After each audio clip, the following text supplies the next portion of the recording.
হাসিব প্রায় 30-40 জন বহিরাগত গ্যাং ট্যাং নিয়ে হুটপাট করে এসে চাকু টাকু দিয়ে অ্যাটাক শুরু করে দিয়েছে। কারণ আমি একটা সাধারণ শিক্ষার্থী, আমি চারুকলায় ওই ওই কাজে আমার ভাইদের সাথে আমি গিয়েছি জাস্ট ওটা একটা সল্ট আউট করার জন্য। এখন ওইটাকে কেন্দ্র করে ও যদি বহিরাগত নিয়ে এসে আমাকে এভাবে অতর্কিত হামলা করে জখম করে, তাহলে আমার আসলে সেফটিটা কোথায় ক্যাম্পাসে?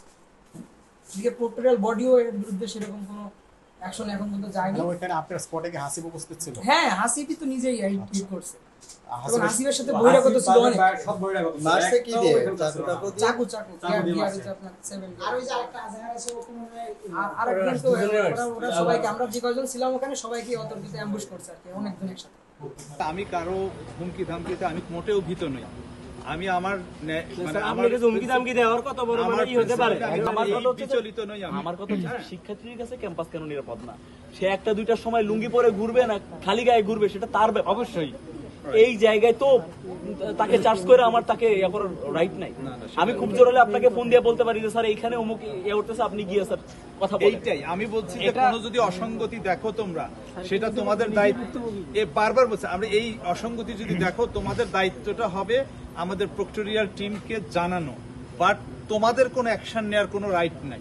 যে অবস্থা তোমরা হ্যাঁ একদম এই যে কে গাঁজা খাচ্ছে কে চাঁদাবাজি করছে, হ্যাঁ এটা হতে পারে যদি তোমার প্রক্টোরিয়াল টিমের সঙ্গে পূর্ব নির্ধারিত একটা ইয়ে থাকে যে আমরা এই আজকে যে ঝামেলাটা করছে এটা যদি মানে কঠোরভাবে সমাধান না করে স্যার এটা হচ্ছে নেক্সট। এখন স্যার আমি ধরেন আমি অভিযোগ দিলাম, আমি স্টুডেন্ট রিপ্রেজেন্টেটিভ হিসেবে অভিযোগ দিলাম স্যার, আপনি আমার কত দ্রুত সময়ের ভিতরে আপনি আমার বিচারটা করে দিলেন।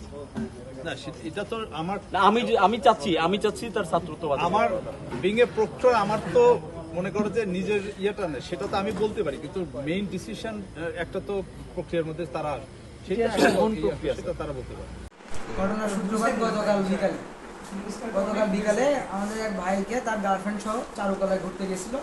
তো সেখানে চারুকলার গার্ড তার সাথে আরো কিছু বহিরাগত 2-3 জন ছেলেপেলে নিয়ে বড় ভাইকে হুমকি দামকি দেয় এবং অ্যারেঞ্জমেন্ট করে। তারপরে বড় ভাই সেখান থেকে আসার পরে আমরা বাইকে নিয়ে আমরা কয়েকজন গেছিলাম সন্ধ্যার দিকে, যে ওই গার্ডের সাথে আর কি কথা বলতে গেছিলাম যে সে কেন এগুলো করতেছে বা করবে কোন রাইড থেকে। পরে চারুকলার যে স্যাররা ছিল তারা এবং প্রশাসনের থেকে গেল প্রফেসররা গেল, যে সেটা দায়িত্ব নিল প্রক্টররা যে তোমরা লিখিত অভিযোগ দাও, বাকি আমরা করবো। এবং আমরা তখন বুঝতে পারলাম যে আসলে ও একটা কট মানে বহিরাগতদেরকে ধরে কট দিয়ে টাকা পয়সা নেয়। এখন ও জানে নাই, শেষ করি ওই গার্ড তো জানে না যে ওইটা ক্যাম্পাসের স্টুডেন্ট, ওটা ধরেন যে হ্যারাসমেন্টটা করছে। পরে এবার প্রক্টর দায়িত্ব নিল যে ঠিক আছে আমরা ওদের বিরুদ্ধে পরবর্তী পদক্ষেপ নিব। এখন ওই জায়গাটা ইনভলভ হয়েছে আপনার হাসিব, জয়েন্ট সেক্রেটারি ছাত্র দলের জয়েন্ট সেক্রেটারি হাসিব। ওই হচ্ছে মূলত শেল্টারটা দিয়ে ওইখানে চারুকলার ওই গ্যাংটা চক্রটা চালায় আর কি। তো কালকে সন্ধ্যায় ওইখানে গেছে, ও যাওয়ার পরে প্রফেসরও বলছে তুমি এখানে কেন আসতে যাও। পরে ও বলছে যে আমার চাচা আমাকে কল দিয়েছে আমি আসতেই পারি। আলটিমেটলি কিন্তু ওর চাচার ওই শেল্টারটা দিয়ে ওইখানে কাজগুলো চালায়। পরে ওর তো রুটি রুজিতে আঘাত লেগে গেছে, ওর মাথা কালকে থেকেই খারাপ, বিভিন্নভাবে ফোনে হুমকি দামকি দিচ্ছে। আজকে প্রক্টর স্যারকে পর্যন্ত হুমকি দিচ্ছে। আমার সাথে দেখা হওয়ার পরে প্রক্টর স্যার বলছে আমাকেও তো কালকে থেকে হুমকির উপর রাখছে।